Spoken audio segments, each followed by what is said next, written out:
So I actually grew up in like small town Oklahoma, outside of Tulsa.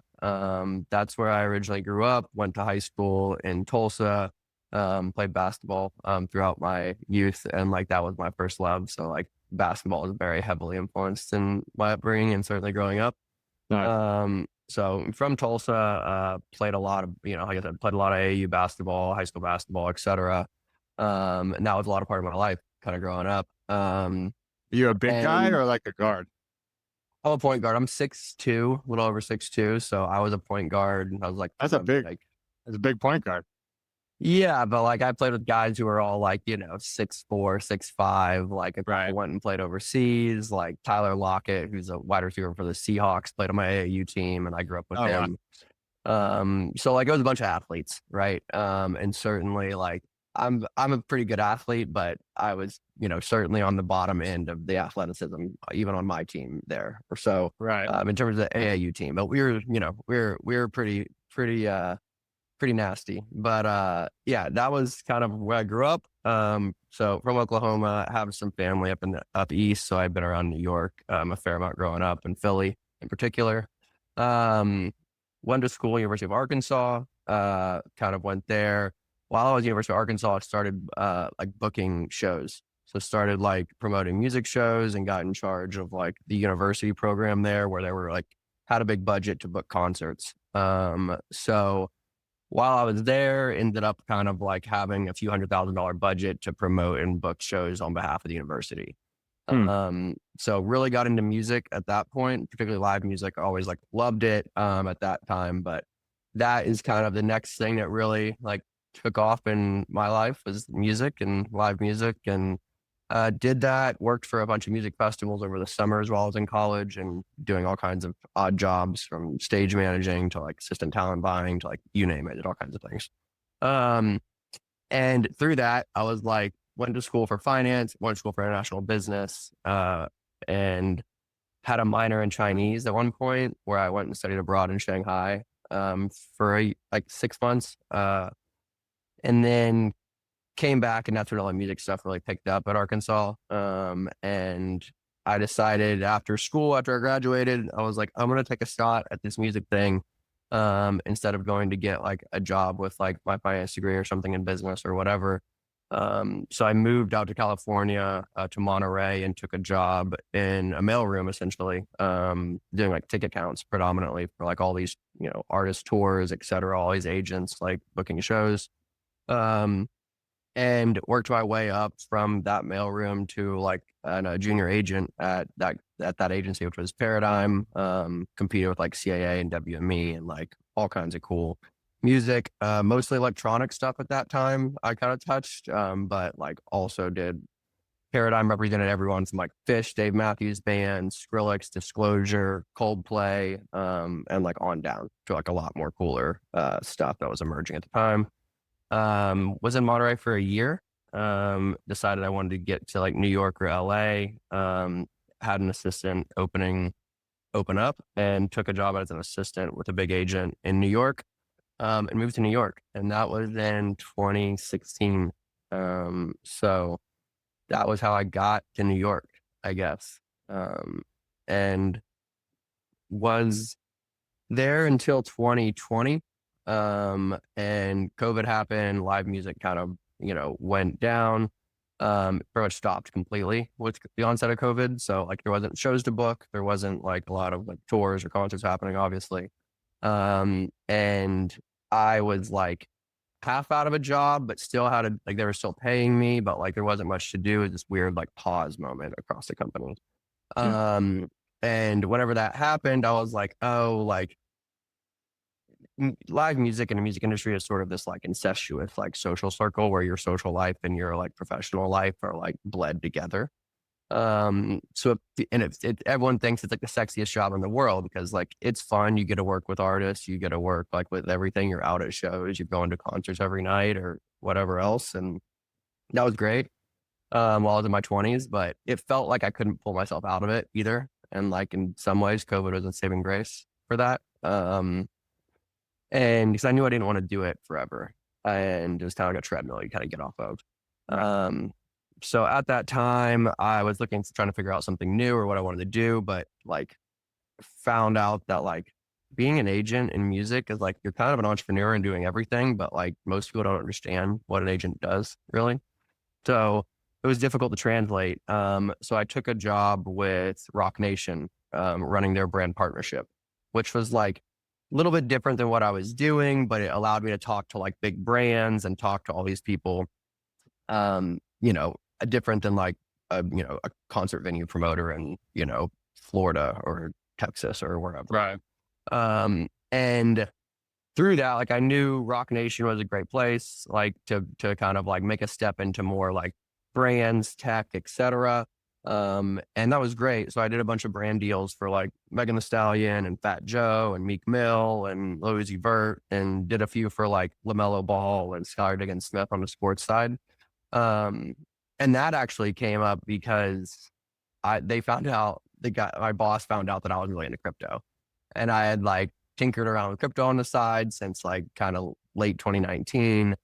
And so a bunch of like crypto deals were coming in like into 2020, into first 2021, whenever like NFTs picked up, etc. So was there doing that, and I was at Rock for about a year and a half. And it was really, I enjoyed it, but I also knew like it wasn't an end all be all place for me to be forever.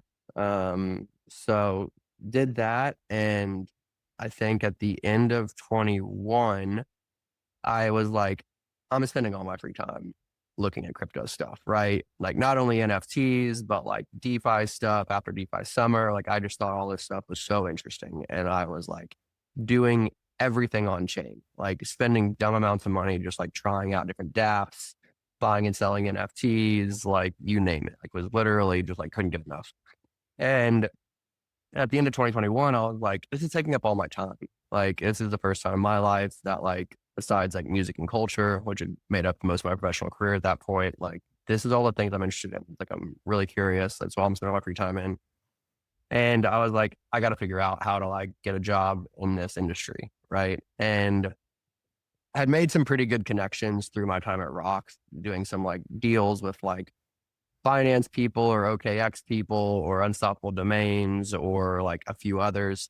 Most of the deals didn't like come to anything. A few did, but made a lot of good contacts and talked to the Delphi digital guys at a certain point. And they were like, oh, wow, like you actually know a lot about all this shit. And I was like, I don't know. It's what I'm interested. I'm curious. And they're like a research shop, VC. And they're like young guys. They're all like similar to my age. I'm 31. And so like that gave me enough confidence to really start going out and trying to find a job. And this was like beginning of 2022.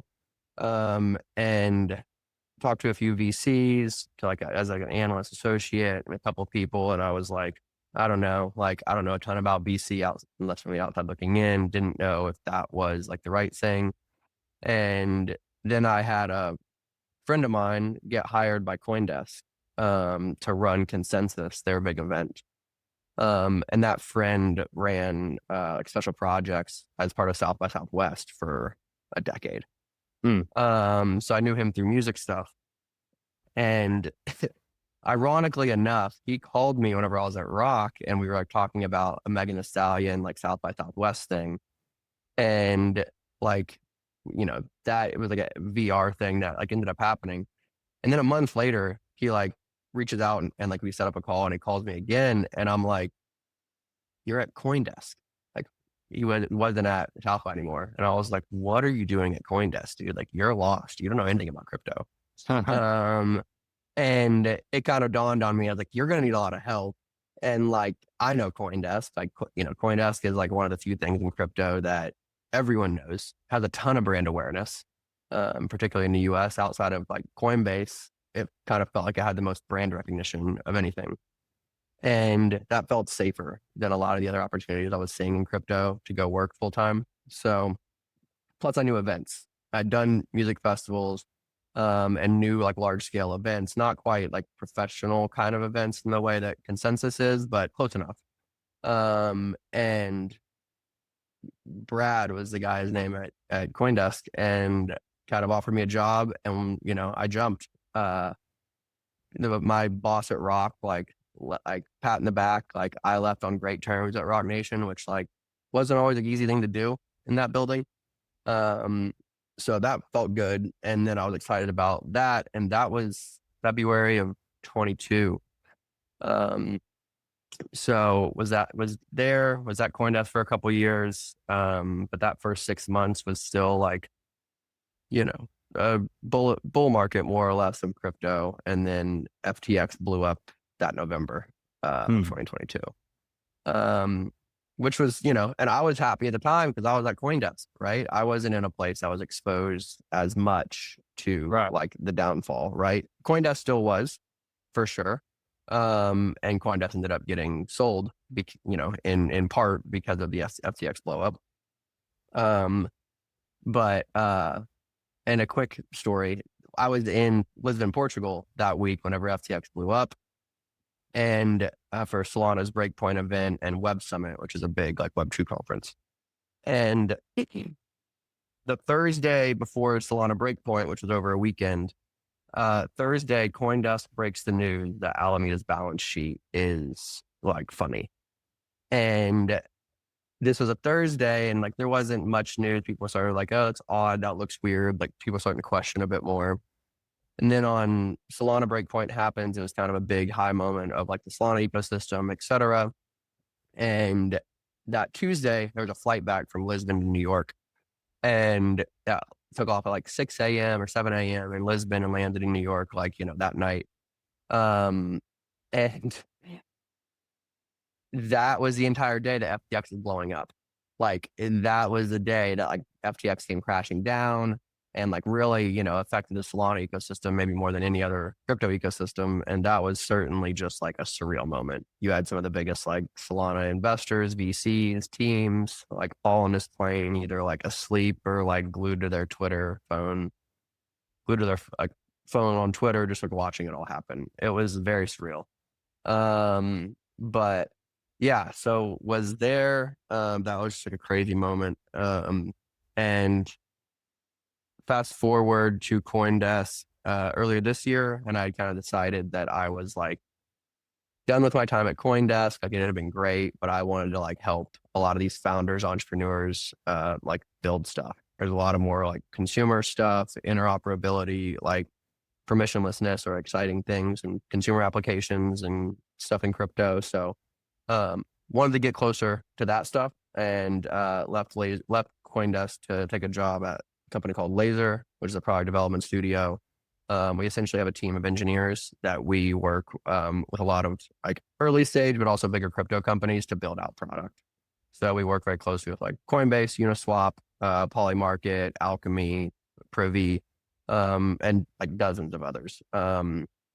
So it's been a fun ride since then. And I'm the head of the crypto unit internally. So it's been a really exciting time and very much growing. It was a very long-winded way, but I'm sure if you have any questions in that makes us happy to go deeper. Yeah, no, that's great. I've got like a bunch of things to go deeper on. It's just a matter of choosing which. But first, a clarification question, or I guess a couple.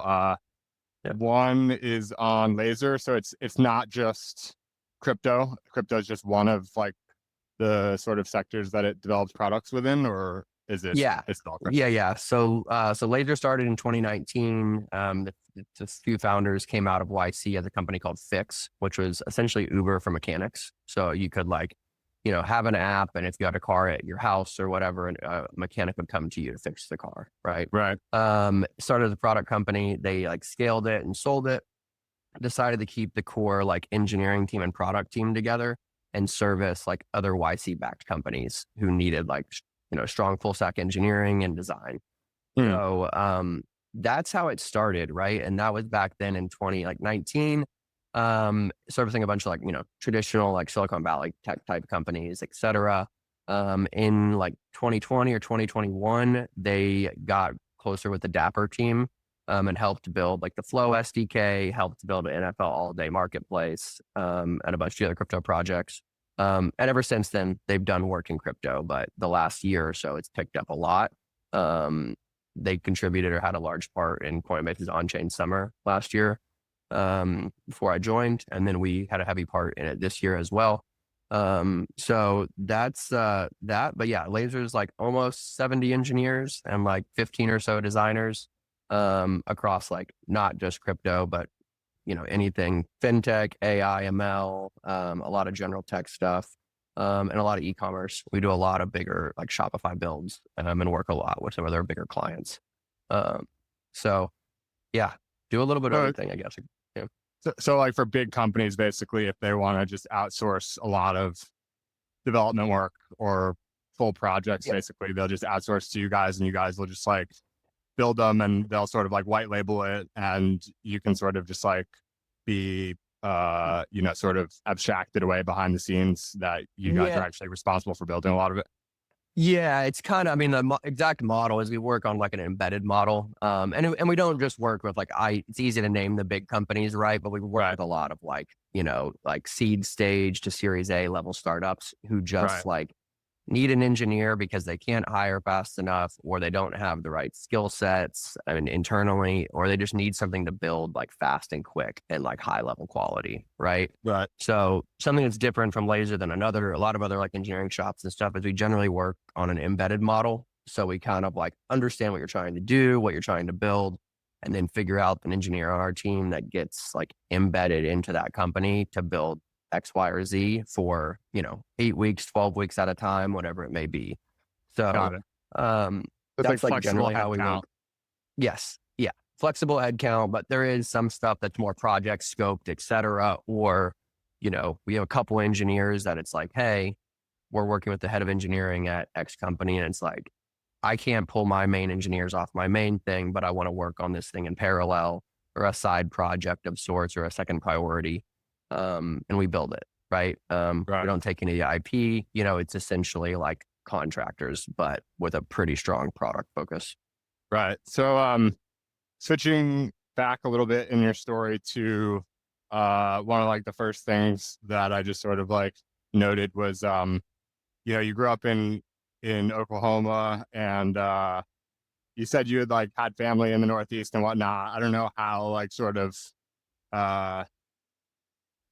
how much you were like around and about, or if like Oklahoma was like a lot of what you knew at the time. But then regardless of whether you're, from Oklahoma or New York or whatever, like going to China is a pretty large adjustment. I don't know if you had traveled extensively prior to that, like even to, Europe or something like that. But what was that experience like going to China and studying abroad? Yeah. So growing up in Oklahoma, I mean, my dad is from outside of Philly, so I would spend like a month or so outside of Philly every summer. So got to like travel to Northeast, be in New York, like kind of have an exposure to like that growing up. And then we traveled, throughout the United States, but didn't really do much international travel really at all growing up. And when I went to a private high school to play ball, and transfer into from like a small town, they ended up having like a Chinese class, and I was like, that's cool. So I took like Chinese my like senior year of high school and was like interested in it. And then I ended up continuing to do that at the University of Arkansas, as a freshman year, like took Chinese classes, et cetera. And after my freshman year of college, there was like a program that one of the older, a friend of mine that was a couple years older in college was going on. And I was like, that's awesome. Like, I want to go do that. And it just was like really a curiosity thing where like very culture shock. I think I'd been to Mexico and Canada before that. I'm not sure if I'd been to any other countries at that point in my life. And very, very different, right? Like very culture shock, but like also like you see a lot of Western influence. I was in Shanghai, that's in China, particularly around that time, which is like we're talking like 2012. And it was very, very cool. Like I haven't been back, but like I would really love to go back. And like by the end of that, like almost 6 months or so in China, like I was like conversationally like fluent in pieces, right? Like there were still bits of vocabulary and stuff, but like I could get around the city, order food, like talk to a cab driver, like talk to people. Like my Chinese was like okay enough to manage. And like, um, so it was just like a really cool experience. And I think for me, it just like really gave me a lot of perspective that I didn't have before. In addition to like a cool experience, just like seeing how big the world is and how different lifestyles, cultures, people are. And I think that like really served me in the, you know, in the rest part of my life, just because it gave me that perspective, even if I don't, you know, have any outlet to use my Chinese today, or like that, you know, program I was part of there didn't really like help me professionally per se, or I never leveraged it Right. professionally. But yeah. Do you think you have a different like perspective on China? Like, I think when people, if you don't have a real world experience, I think you tend to, like sort of your default perspective is sort of informed by roughly like movies and mainstream media, or like movies and mainstream media Hmm. plus like maybe more like some Twitter now. And so I think that combination of things gives, a pretty particular perspective on China from a US point of view these days. Do you have maybe like a different perspective, or does it at least help like serve as like a bit of a filter, because you're like, well, I'm seeing this, it's the thing that's what's it called? Um totally blanking on the name. Oh, Gel-man amnesia or whatever. Have you heard of this concept? No, I don't think so. I think it's called Yo, Gel-man man. amnesia. It's basically like you know, you read a newspaper and you see the cover story that says something that I'm having trouble thinking of such like an abstract example, but basically you see something that you just know is not true at all. It's like, so for example, Mm. you read the newspaper and the headline says like, uh crypto is never coming back. And you're just like, well, look, like, obviously I don't know for sure, but like, it's not a statement that like crypto is not coming back. Like Right. I'm still bullish on crypto. And then you turn to the Yeah. next page and you see a strong, something like an opinion stated as a statement about, China. And because you don't know about it, you give the benefit of the doubt. It sort of registers as, you just give it the benefit of the doubt, even though you just read Yeah. something from the same source that is not true. You just like sort of instantly forget that they don't know everything and give them the benefit of the doubt on things. So I'm wondering if sort of as you see things on China, it comes in through like a different filter for you. But also that was, like 10 plus years ago. So it might be a little different for just the timing of it as well. Yeah, I mean, I think that like I was always pretty well read and curious, right? So like I always like would look at things and be very like, you know, Skeptical. curious and try to, yeah, and just take on as much information like as a water hose. And like even till to today, like I am like insatiably curious and water hose information like to a point where I could like probably, you know, is detrimental to other parts of my life. I think I've always been like that, right? Since I was a kid. So like that like, you know, I think like that the distrust in media, like the gentleman effect you were saying, like where it's you realize there's like errors in the reporting, or it's like with a certain bent or slant. Like, you know, I'm not sure when I realized that, but I always have been someone with enough agency, certainly to been like, I'm gonna take all information and then I'm gonna have my own view or opinion on something, right? Like I'm not just gonna take someone's view and like, you know, make it my own without Yeah. consideration. Well, it's So interesting. Let me just interject there because it touches on a subject that I think is pretty interesting. I think, I get, I believe you that you do that. Like, I also think of myself as someone who does that, but I think we both probably do that, like, not to speak for you, but just generally, like, sort of at a high level, I think we both probably do that much more so than the average person. And so that leads us to say, and maybe even like complete outliers on it, maybe even like, maybe you're in the 99.9th percentile of like, not just accepting what sort of the yeah, inputs tell you. But I think it's possible that that entire spectrum exists at like a much more extreme level than we can sort of intuit. That basically, like, these inputs that you're taking in, as skeptical as you want to be, as independent minded as you want to be, like, the default is just accepting. And it's yep, like that might be the case much more so than most people think. And so this is actually, I did one of these episodes or recorded one of these with with Phil. I don't know in what order these are all going to release, but Phil is like, he runs the books channel on Farcaster. He loves reading. And, I like reading. I respect people who love reading like a lot more than I do, who read a lot more than I do.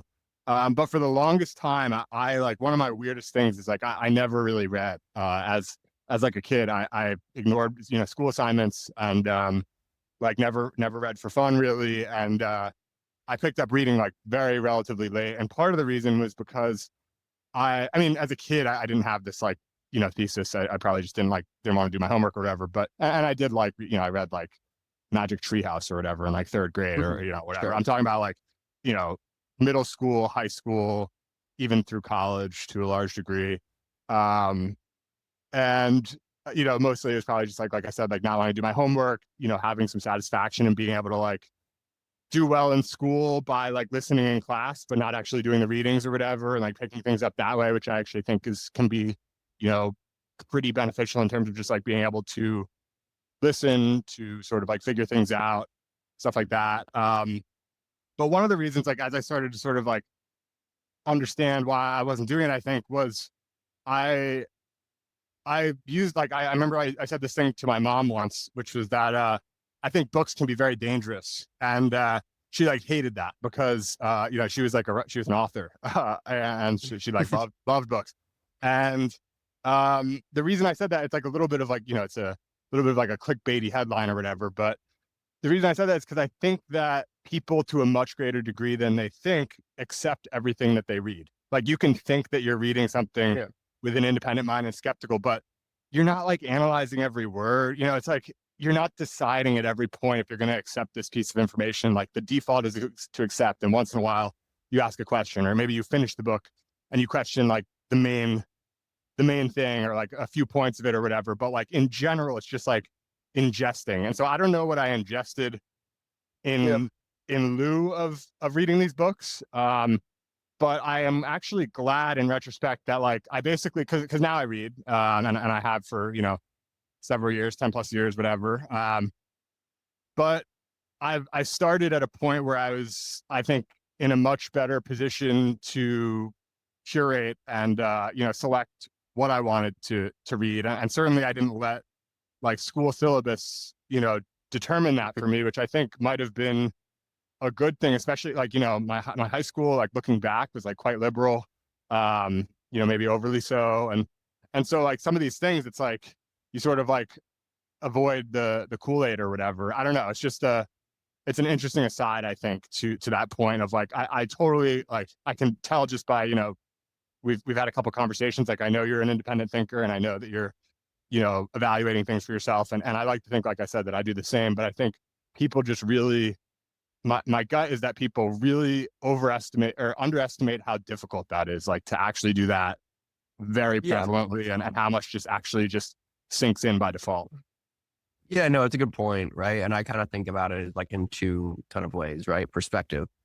It's like, have you had, when you were growing up or as you were young, like, were you forced to take different perspectives, right? Because like, I don't know if this is fully true, but like one of the things I think about is like my parents were always divorced, from the time I was like 1 or 2 years old. So like the different perspectives that they both had on like me, the way I should be brought up, or like school or sports, or like their different perspectives, right? Being forced to like adjust to different perspectives, I think is a unique skill. And like for me, at an early age, I was like, I don't know if I was taught, but I learned how to like look through and view it from a certain viewpoint, right? Even if it was a viewpoint that I didn't agree with, right? And like that, I think allowed me to, really have the perspective.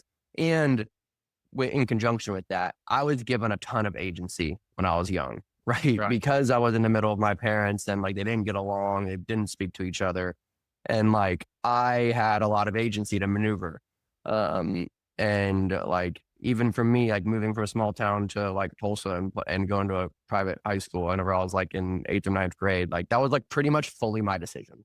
Like, like I had the full agency at that point, and like that, really carried me, I think, through a lot of parts of my life. And always allowed me to kind of just being like, I'm going to have these decisions, but I also want to like take in various inputs before I have a real perspective on something. Right. Right. Um, That's a wild, and that's a wild insight. Like I've never heard that. And it makes so much sense that, basically you have, first of all, it's a sort of a combination of two things. First of all, that you had this agency, to be independent minded, but more importantly, like not more importantly, but the thing that actually stands out more is like you basically grew up from as long as you can remember with two like equally competing, roughly primary perspectives that differed significantly. And so from as long as you remember, you've been in this position of basically um, you know, reconciling two primary perspectives. And that's like the world that you know from like, yeah, from the very beginning. And I think that's really interesting. Like some people could have a different version of that, I suppose. Like if they're being told something significantly different in school than they're being told at home or something like that. But any situation in which you're getting two like very different points of view, especially on sort of like choices you should make or ways that you should live. yeah, That's just a really interesting actual like sort of, some people might like say like, yeah, I'm independent minded, but it's like hard to trace why. But I think that actually makes a ton of sense as like sort of the origin for the way that you see the world. yeah. I mean, and like, look, like it doesn't mean it wasn't hard at times. Like now that I'm grown up and like I wouldn't trade it for anything, like that perspective and that like, and I think like to distill it a bit down is like you hear this phrase like, oh, through some like view it through someone else's eyes, right? Right. And like that, you hear that thrown around a lot, but very few people actually try to put themselves in someone else's shoes, right? They actually try to see it, the motivations, the reasons they believe or think something a certain way, and really try to get inside that person's head or viewpoint, right? And like, I think I was kind of forced to do that at times whenever I was younger. And like, it's helps me a lot throughout life because if I have a disagreement or like I'm like, why is that person doing that or whatever, I like really will try to like put myself in their shoes or like think about it more. Yeah. And it's served me well. Um, I think it's a really, it's sort of leading into another trait. I would say that it's like consideration for others slash like thoughtfulness. And this is definitely something that like I'm aware of, for myself. I think I I have like sort of like to your point, I think most people just don't really put themselves in other people's shoes. I think I do it more than most. And I'm not saying that even as like a braggy thing. I think there's sure. good, there's certainly good elements to it, but there's definitely some negative sort of repercussions of it as well. It can be almost paralyzing. And what I mean by that is like, so I don't know exactly like sort of how I've become this way, but I know I can see the same trait like in my mother.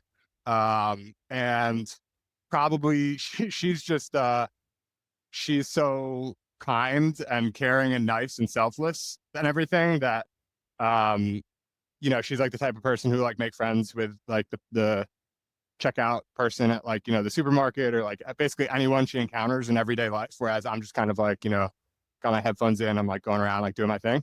And it's just like, I don't think there's anything wrong with that. It's just like different people sort of have like different ways that they sort of do things or whatever. Like I like to think that I'm a good guy and like a nice person as well, but like in my own sort of like ways. Sure. And So anyway, with her, she's like even more so than me.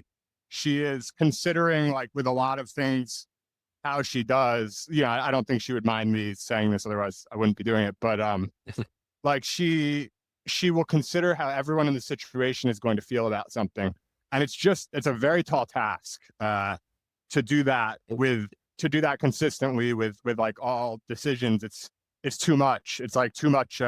It becomes too selfless. It's too much worrying about how people are going to feel. Ultimately, you Yeah. can never know.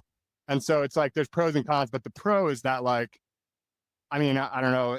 I don't even know that I can describe it succinctly, but being able to see situations from different people's perspectives. I mean, just for one example, is like tremendously useful in like a, negotiating context or something like that, where like, I think that the success case for any negotiation is not like beating the other person, but rather finding the things that gaining like an intimate awareness of what each party involved really cares about and what they don't care about, and almost like comparing those to the market. So someone might really care about something that the average person wouldn't really care about at all. And then the other person doesn't care about something that the average person would care about a lot.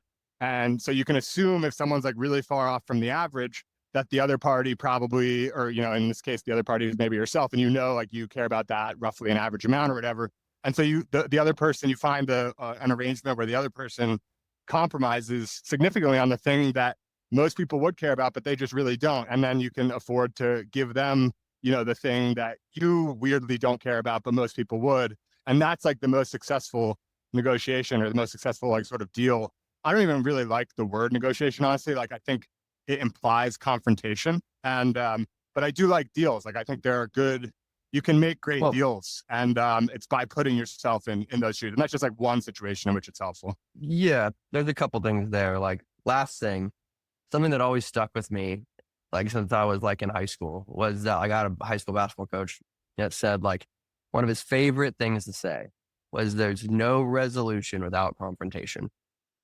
And like, that's so true, right? Like, you have to be direct. You have to confront whatever the main thing is, the main issue, the main differing point, whatever it is, to resolve it, right? And like, that is a part of negotiation. That's a part of like relationships. That's a part of any friction you come across in your life, right? And I think like what you're saying here, or what you mentioned, is being able to see from a different person's point of view is just being able to see it, right? You may disagree with it just as strongly as if you didn't look at it through that person's point of view, right? But I think you're generally better equipped to handle situations whenever you've gone through that exercise or can go through that exercise. And like, as it relates to like, you know, the example with your mom, like, I don't really think of it similarly with like decision making. Like, you know, I've been in professional environments where there's like decision by committee, and it is the generally results in some of the worst decisions or complete indecision. And like, that's really messy, right? Now, like, perspectives and decision making are kind of different, right? They're related, but they're not the same thing. And you know, if you're the person that has to make the decision or has to make the call, if you can see it from everyone's point of view, you're better equipped to deal with it, right? Individually, overall, even if you as the person are, you know, the absolute decision maker, have to make a call that's like a 50-50 call, right? Just being able to see it from different points of view, I think, is allows you to manage those types of things better. Yeah, no, I agree. And I think that it's interesting quote from your coach. I had something similar I heard at some point that stuck with me like a long time ago, which was like, in a team context, like storming has to happen before performing. I forget what the exact quote was, but it's like, it stuck with me because I've had life experiences which have suggested that it's not true, but I still kind of give it the benefit of the doubt that like to the idea that it is true. And what I mean by that is like this idea that like storming comes before performing implies that like you can have like a, you know, happy-go-lucky start to like a team, and like things can be going well, but like they won't actually, like, you actually won't be like locked in like crushing until you've gone through something like really tough. And so the parts where I've doubted this is like, you know, I've been a part of teams that seem to be performing well, or had relationships that seem to be going well without the storm. And that's just like, you know, we've never really stormed here, but we seem to be performing. But then, you know, the counter argument to that, I think, is like, you know, maybe, you know, even though this seems like it's performing, if you were to have a storm, you know, how much better could you actually perform? And the thing that lends me to believe, you know, that may be true is something more similar to like, well, you know, I did experience this with sports teams growing up. And then second to that, just in relationships, like sometimes you have like a little bit of a, you know, hard times make it like strengthen the relationship. And, you know, pledging actually in college was like, it's hard to make as good of friends as I made pledging during college. Yeah. Even if I don't have as much similarities with some of them, it's just, that is like the ultimate storm to a large degree. I mean, there's probably like, not to compare it, but like there's like Yeah. sports, there's like pledging, there's like, the most extreme probably is like war or something, or like, working in a hospital with like a team where there's like genuine emergencies. I'm sure Yeah. there's like a number of, and investment banking honestly is pretty, can be Yeah. pretty similar. So there's a few situations like that. Yeah, I mean, it's like team building in high school or like any group activities, right? Or like college, like I pledged to a fraternity and like went through that. And like that, is, that's kind of an artificial difficult situation so that it bonds people together. Right. And Yeah. I think like beyond that, it's like, work environments, right? There's like trying work environments or work environments where no one's really happy, or it's just it's a tough time, or just like a ongoing like sludge of like shit that no one's really excited about, be it like it bonds people together, right? Tough times or difficulties or whatever, right? It's like we got through that together, right? And even if it wasn't by choice, like it does bond people. And I think that's you know, call it sports, call it life, call it whatever it may have you, but like it's certainly true across environments, I think. Right. So I know, I just took a look at my watch and I realized we're coming up on time for I our. I can go probably for another 10 minutes after, so we have a little bit of time. Okay. So that is enough time. I was going to say I don't want to get into base, switching gears pretty heavily, but that was interesting. Like it's funny. You would never you couldn't, nor would you ever create an agenda for the discussion that we've had so far. It, Yeah, it no has way. to be, serendipitous, or not serendipitous. What's the word? Spontaneous. And that's part of the reason I'm so interested with this new podcast I'm trying, is that my normal one, I feel I put pressure upon myself to prepare a lot.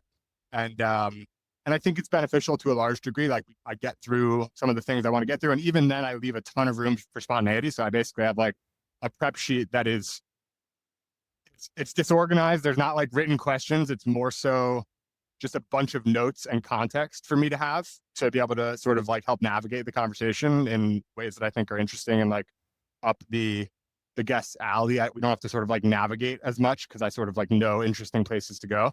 But it's still like very spontaneous. But then what I basically realized was like some of the ones I prepare for less and thus are more spontaneous because I'm not trying to sort of drive in certain directions, can end up being as or more interesting. They're just sort of a different flavor. And so I don't really want to change my approach with my main podcast because I like it for a lot of reasons. I think, I don't have like huge audience or anything, but those who do listen tend to enjoy the style. And I actually love the prep part. Like I enjoy it, but Mhm.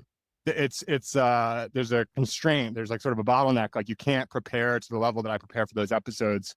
And for example, do a recording every day. Right. But if you remove that sort of time attachment with each episode, then I could have conversations with people from Farcaster a lot. And it's just a different thing. So it's interesting. So anyway, one of the things coming in that I want to talk about that I didn't know we would have time for with 10-minute stuff, but I think we do with closer to 20 or 15 or whatever, is Yeah. I did want to talk about your base project.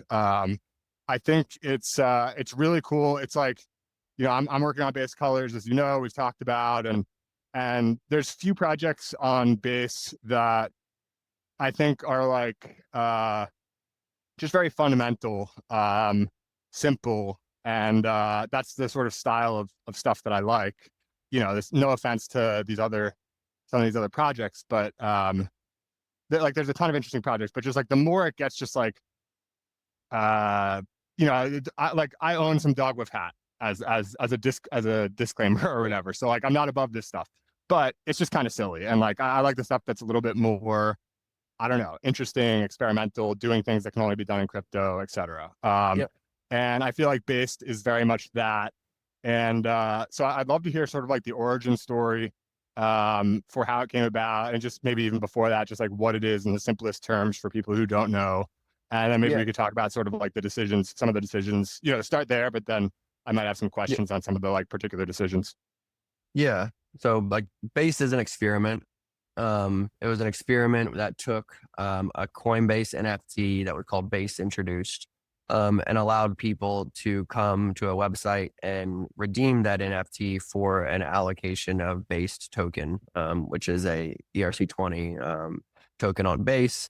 You could think of it similar to like a lot of meme coins. Like Based is also like a pretty common cultural term, not only within crypto, but outside of crypto. So I kind of thought that was a fun piece of it.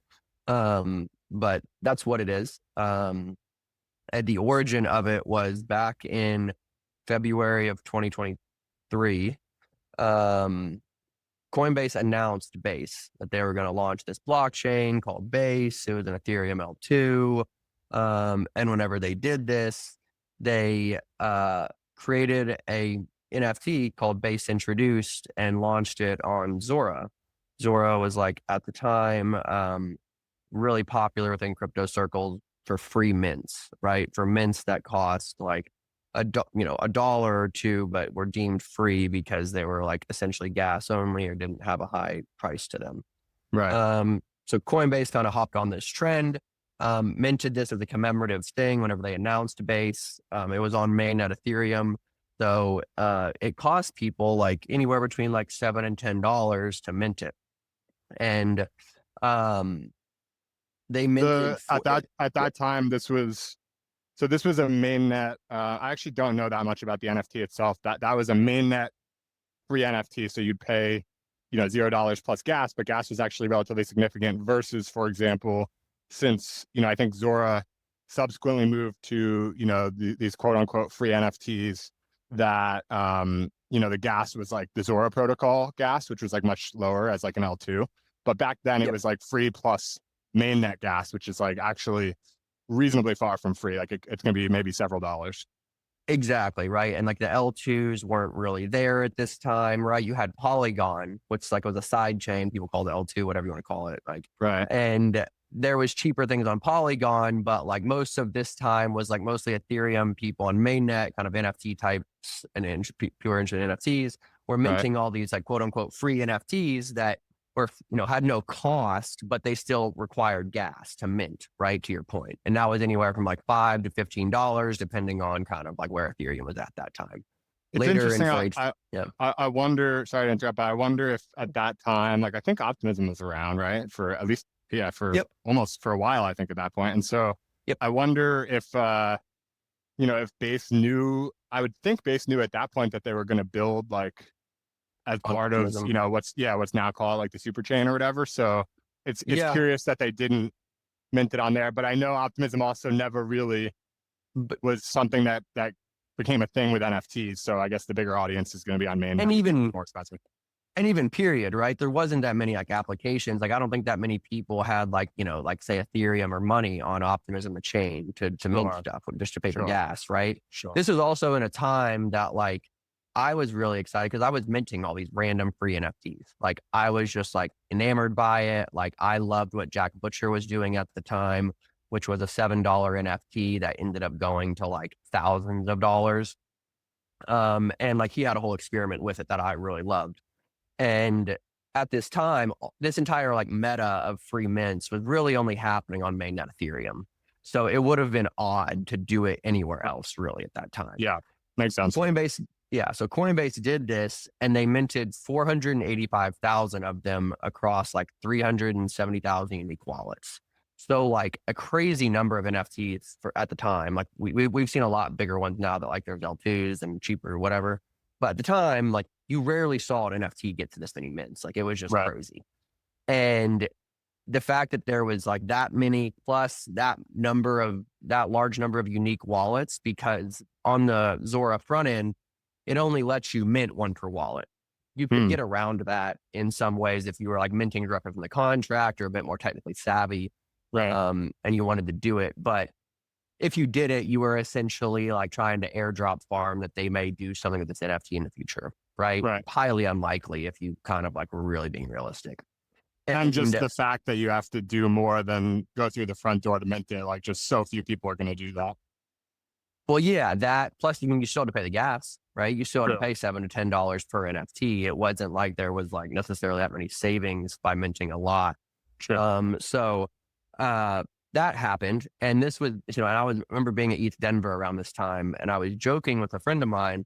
I was like, what if this is the base token, right? Everyone was talking about Coinbase launching a token, all these other L2s had tokens, whether it was like Optimism or Arbitrum or whatever else. And I was like, this is the proxy base token, right? Like this is the NFT that is going to, could it trade like a proxy base token and be like a, synthetic like valuation of base? Pretty far-fetched idea, probably pretty unlikely, but it was kind of a fun thing to think about, right? And we got excited talking about this at ETH Denver. Actually, it was actually after ETH Denver when a few of us went to go ski. And it was kind of like we were all hanging out and just like bullshitting about this idea. And that's literally the origin of base. And it kind of was an idea that just stuck with me. And then fast forward, 6 months, 18, a year later, more than, well, base is live now, right? Like they did this commemorative NFT on mainnet when base wasn't live, right? But this NFT is to commemorate base. So I was like, that's kind of a fun piece here. Like this is supposed to be a commemorative thing that's celebrating base, but it's not on chain on base. It's on Ethereum. There needs to be some sort of like connection here, right? Or something. It's interesting. So it was an idea that just stuck with me. And I was trying to figure out like what's a fun experiment or something to do with it. And like earlier this year in May, I kind of put together, I was like, oh, well, I'm going to take people that have this NFT and they're going to be able to come verify that they own it in this wallet and then like essentially like redeem it for an allocation of base, right? It's bringing this NFT or these wallets to base. And why is that interesting? Well, one, I can do it permissionlessly. I don't have to have Coinbase's permission to do this, right? Like public blockchains, this interoperability of this stuff and the permissionlessness of this stuff is really exciting and very unique to crypto. So like, that's interesting. Two, like everyone who minted this thing was aware of base, right? Like they probably ended up doing something or putting a transaction through on base once it launched 6 months later. So there was a certain level of intent that you're interested in base. So, and maybe transacting on it. So like, that's interesting. And the distribution as like number 3 is interesting, right? Like there's 370,000 unique wallets. Like what else in crypto have we ever seen that has like that number of unique wallets? Like very little, if anything, outside of like maybe a Uniswap airdrop because there was that many wallets that hit that DApp, that hit that. Another one. Yes. Another one is like ENS names. I think there's like a few million of them. I don't know how many unique. Yeah. Probably more, like the average is probably more than 1 point something. It's probably like, I don't know what, maybe 2 or 3. But are you aware, I'm just curious, as a little bit of a sidebar, are you aware of other examples? Like, did you ever look for like sort of a definitive, like there's all this like BS out there that like, oh, here's something with like 7 million, but it's like, what is that? Like, I don't like, it's like some random thing, but there is things, but they were airdropped, right? Like there's things that permissionlessly. Permissionlessly, right? Whereas like the thing that's interesting about this is the fact that this NFT required action, right? It required intent. Like you had to go push the button, pay $7 to $10, mint this thing into this wallet, right? Right. I think the combination of intent plus cost, it's basically that's the interesting thing. That's the thing I would like to see the leaderboard of basically. And like ENS obviously qualifies as well, but I don't know how many things are on that list that are, like you said, and 300,000 or more. Yeah, I did dig deeper. I couldn't find anything that had intent and that had the same asset. Like even in the ENS example, right? They're all unique assets. Like yes, everyone owns an ENS, or a lot of unique wallets do, but like you can't it'd be difficult or more difficult to index that and try to pull those wallet addresses. You could do it, but it's a bit different. And people mint ENS things for all different kinds of reasons, right? Whereas like people minted this Coinbase thing. Single purpose. Sure. Mostly, right? There was definitely some people were trying to farm it. Most people just wanted it as a commemorative thing in their wallet, but there was some speculative aspects to it for sure. Be it airdrop farming, be it, speculative, like thinking this thing's going to go up, whatever it may be, thinking it's a base proxy token, right? Right.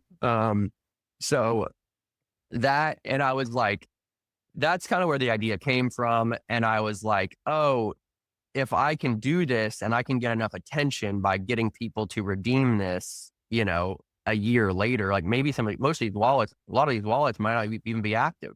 How many people churned and just like aren't active on chain today, right? That have this thing in their wallet? Probably quite a few.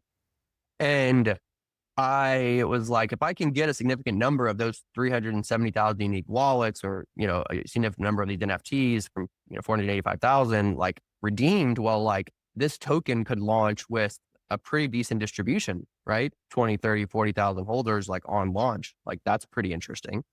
Right. And that's really it, right? I think like that was the start of it. And then I also like, I didn't want to airdrop because to our earlier point, like I think intent matters. I think taking an action and then getting something for it or something happening because of it is important. And it's, what I did, fast forward to July, I based evo.fun. I tried to explain this concept and why I thought it was interesting as clear as possible. And, at the expense of like a text heavy website, basically.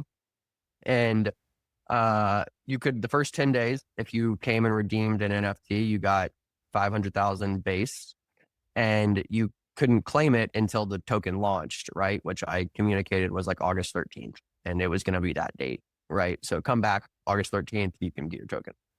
And I did it for the first 10 days, you got 500,000. The second 10 days, you got 250,000. And then if you did it after the token launch, you got 25,000. So there was an incentive to do it earlier and do it. You saw a lot of like trading activity, some people speculating on buying these NFTs, et cetera.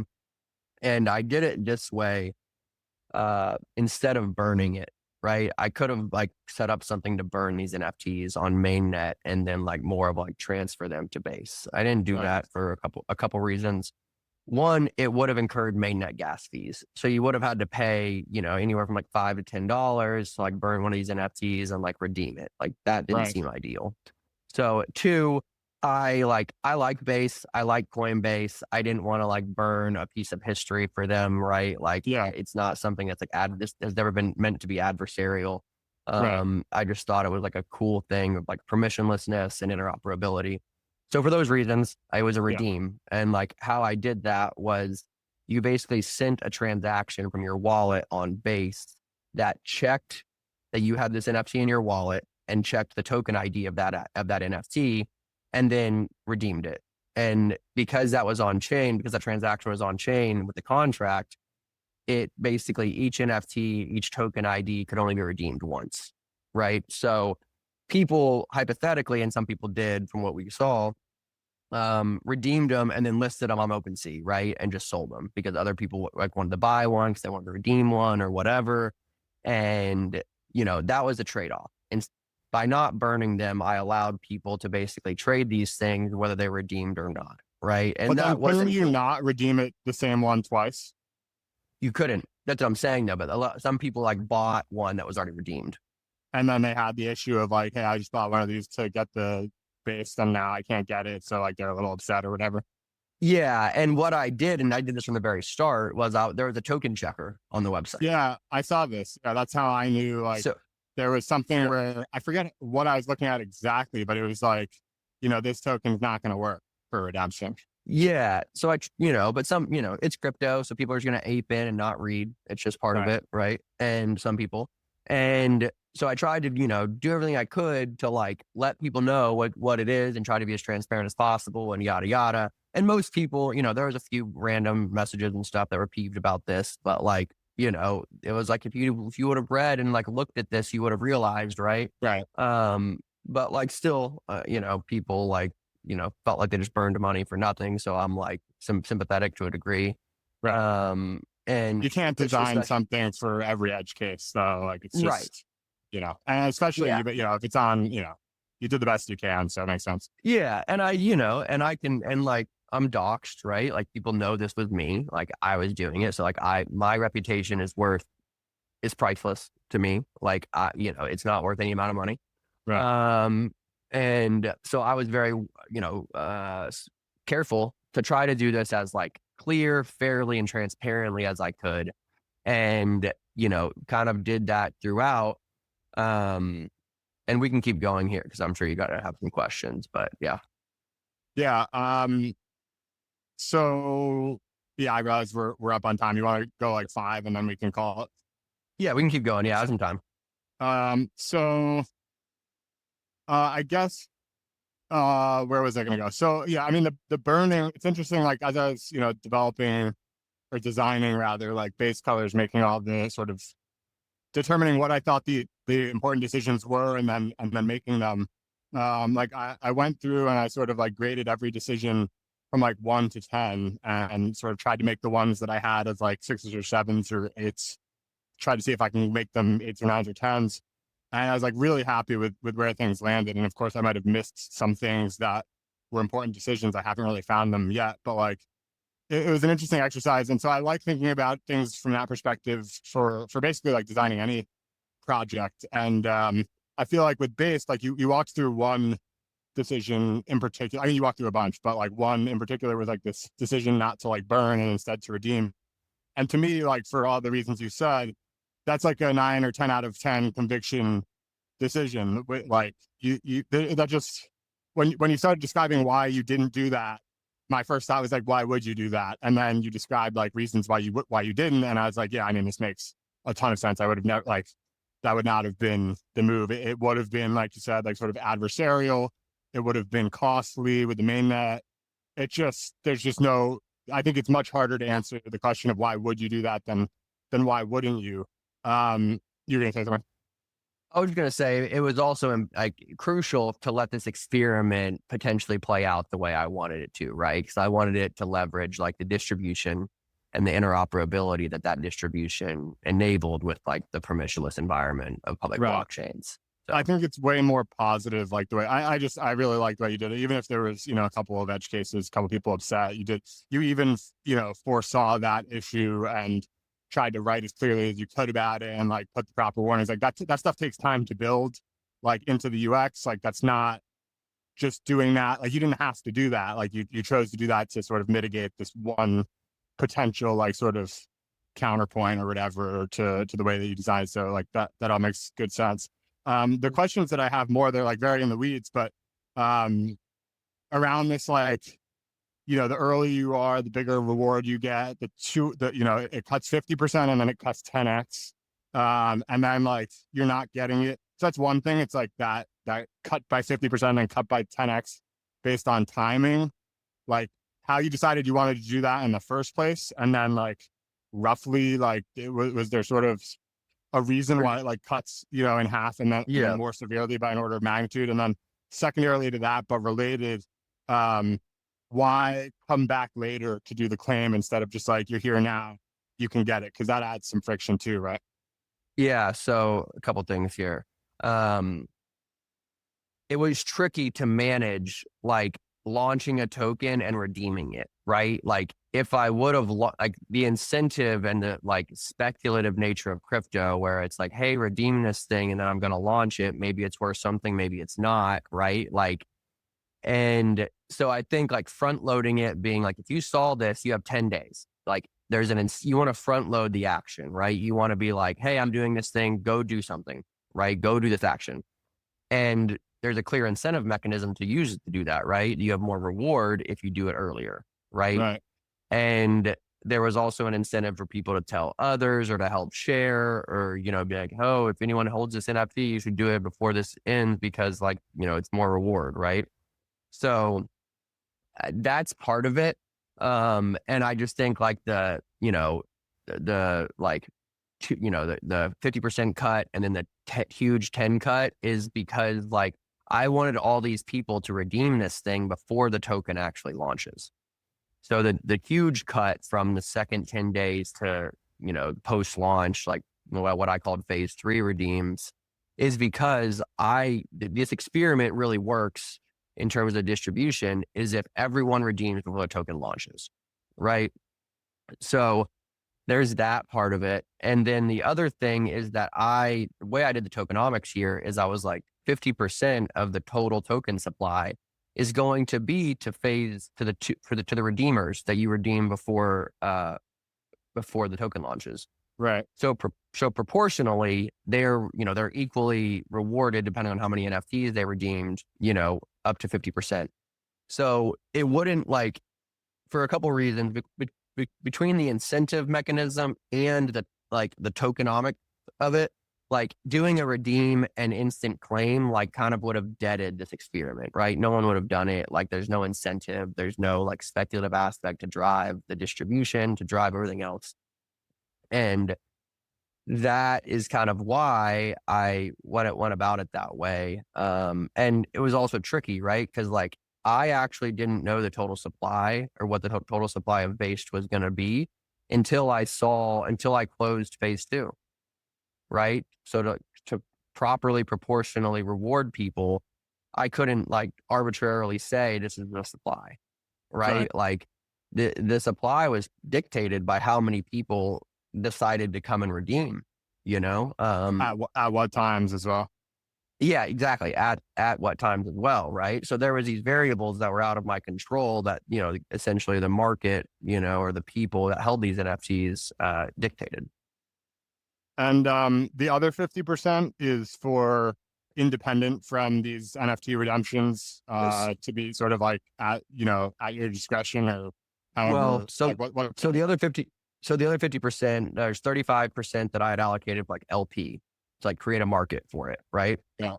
And I struggled with how to do this properly, fairly, safely. And the best thing I came up with was splitting that 35. Half of it went to a party DAO. And it was like, hey, if you want to help like fund this like LP for Based, contribute to this party DAO, and 100% of the ETH that this party DAO raises is going to get locked in to an LP with the other 17.5% of the 35, right? Right. So anyone who contributed to that party DAO got a proportional amount of that 17.5%. And it ended up being, I forget, I think if you contributed 0.01 ETH, you ended up getting like 6 or 7 million Based, I believe, if I recall correctly. It raised 50 ETH in 3 days. Wow. So there was 50 ETH that was locked in with 17.5% of the supply into a Uniswap LP, and I locked that contract forever. So like I can't rug it. I can't pull that money out. It is in the market, locked into that contract. I can't touch it, right? No one can. It's completely locked unless Based fully goes to zero and everyone sells it. Then that ETH will get completely drained. But that's the only way that could happen. And that's like And that's reason, like feasibly, that's basically impossible. exactly, right. And it just seemed like the fairest and most transparent way to do this. And I didn't know another way because like, I didn't want to like take fees. I didn't want to take money, yada, yada, yada. Like I didn't want to do anything like that. I just wanted to like launch this experiment and, I was a steward of it. Right. So that brought us up to 85%. I kept 5% for what I call like Based experiments, which is to give Base to other applications, projects on Base who want to do something interesting with the token, right? They want to integrate it, give it away to their users, you do a tournament with it, X, Y, or Z. Right. We've given out I've given out like maybe almost 1%, out of that 5 to some stuff, and we'll do some more stuff like Base colors, right? And that's really just like my discretion. I'm never going to sell it, of course, or anything. It's just purely for experiments, for people to like do stuff with the token on chain. And then the last 10% I kept as like a future airdrop, right? Something I really just kept that so that if there's another experiment I want to run with this token in the future, I have one lever to pull. Right. And there's a Based People PFP project and some mechanisms around that that'll leverage either that 5% experiments or the 10% airdrop, and just stuff like that. So that's where the rest of it's at. But it's so that's 85% is like fully out there floating. And I also closed the redeems on October 1st. So the total supply is like 75 billion. And that's not increasing. That'll be the final total supply. Nice. Well, that's all very interesting. And I'm curious, I guess maybe this all sort of end on this, because I know we're way over time, but did you have like, this is all like, these are tough decisions. Not tough, but like you sort of have a blank slate and like you can find some precedents to work off of or to go from. Did you have like, was this knowledge around how to, that sort of informed these decisions around tokenomics? Was that from just sort of like independent, your obsession with crypto over the years and seeing different projects and actually having like a Yeah. curiosity about how tokenomics work? Or were there particular projects that you took guidance from? How'd you go about, like, what were your inputs for sort of Yeah. I even think it was just beginning on like tokenomics? I think it was just my aggregate experience of seeing things, right? Like I've been very active in crypto. I've seen all kinds of tokenomic structures, right? From like meme coins all the way to like how Ethereum or Solana is structured, right? To things way in between that swath, right? Right. Um, so I really like I talked to a few people about it, like a few friends. Like I can think of like two conversations that I had as I was figuring out this stuff, but really just my own experience like informed it. And just trying to be very thoughtful around like what is the clearest, fairest, most transparent way to do this that like doesn't leave me exposed reputationally, um, or like would, result in adverse effects where someone could like, the honestly within this thing, the thing that really I struggled with the most was the LP. And I thought I figured it out from the start, and I didn't. I had it wrong. Um, because what I wanted to prevent by doing the party DAO is I didn't want to launch this token and then some sniper buy up a ton of the supply, right? And like buy 5 or 10% of the supply and effectively hold the rest of it hostage, right? That you're just going to dump if this thing ever pumps. Hmm. So like the party DAO mitigated that. And even when I did the party DAO, because the way the party DAO was structured, I tried to tell people like, hey, you shouldn't you shouldn't really put much ETH into this thing because you don't know if some crazy like degen is going to come in and put 4 or 5 or 10 ETH into this thing. And all of a sudden you're contributing to like the launch of Base at a way higher market cap than you wanted, than you think it's Right. worth. Right. Right. Because if like only one ETH got locked into the LP with 17.5%, well, it's launching at a pretty low market cap, right? But if 20 ETH gets locked into it with 17.5%, it's launching at 20 times the market cap, right? Um, and like that's what I tried to tell people is like, hey, you really should probably not contribute to this until like the very end because it was open for 3 days and it was uncapped because I didn't want to price set. Like if I would have said like this is a target, it would have been me price setting what I think this thing is worth. And Right. I never wanted to do that. Right. Um, so I just left it open for 3 days and I try to tell people like, hey, the safest thing to do here is to wait until the last hour and to see what this is at and to see if you think it's like a reasonable amount to like contribute to. Right. So that was a really hard decision in terms of like figuring out some things. Which was actually a harder decision for me than like figuring out the tokenomic splits and how that was going to work. So Yeah. Um, cool. Well, I know we're way over, but it's been an awesome conversation from the early stuff and then closing with deep dive on Based. And one of the other things I'm excited about for this new podcast is my normal one. I don't really do like repeat guests. Like I've had like I think 2 guests on like twice out of like 175 or something over 4 years. But with this, I think I can just like I've always been interested in the question. This is actually sort of another piece of the experiment. Is like I've always been interested in the question of like I think there's a lot. My thesis is that there are a lot of conversations that happen in private that could happen in public with no loss or consequence to the participants and with much value to be gained from the people who could have access if they were public. And um, this is somewhat of an experiment in that these conversations that I expect to have on here are ones that probably could pretty easily be done privately, and for most people would be just, private conversations by default. And I'm just going to experiment with like having a bunch of conversations publicly. I don't know like what the rate of these, this is going to be. I'm not like committing to a specific cadence or something, but like, if we're going to catch up regularly, like, we just spoke for the first time a couple weeks ago or a week ago, and, now today, and I think we've got a bunch more to talk about. And so it's like, if and as we're doing that, just running the experiment of like, what if a lot of the time it's just on the record? And then if there's something that truly needs to be private, for sure. And there are a few things probably, but like a lot of things can just be shared and, Yeah. and might be interesting to people. And so I'm looking forward to doing, more of these with people, more time. So looking forward to another one of these, hopefully at some point. Yeah, likewise. I love that idea. I mean, I think it's like kind of an extension of like the building in public, or I would call it experimenting in public, maybe. Yeah. But yeah, no, it's that's a cool idea, and I love what you're doing with it. So happy to. Awesome. All right. Well, thanks again for, going way over and everything and coming on in the first place. And we'll talk more soon.